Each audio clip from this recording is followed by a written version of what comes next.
what Iran was doing back in the 2000s was the best way for them to kill us was to kill us in our vehicles. And, it was the lowest risk to their force because they didn't have to shoot guns and maybe get shot.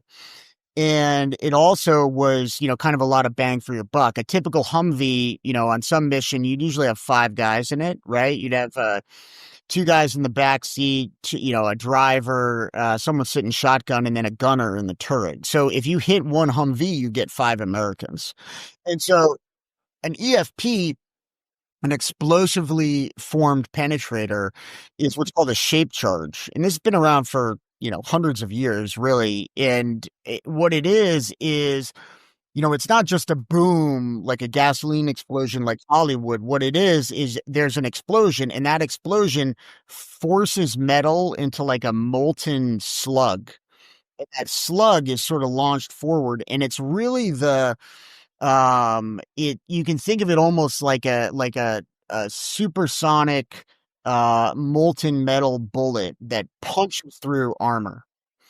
So you would have to have a ridiculous amount of armor, but there were EFPs that could defeat armor on an Abrams tank, and certainly the armor on a Humvee. A Humvee might stop an AK round, but it's not really going to stop even an RPG or something like that, even the up armored Humvee. So at the time, they just would clack these off on the side of the road and then just ship them in the Hoods force. And there were task groups, there were task forces with NSW and other units that were specifically formed to try to counter the IED threat from Iran.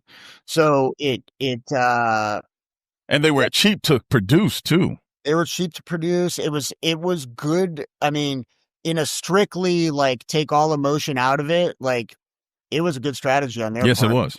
It was a good bang for their buck, cheap, deniability.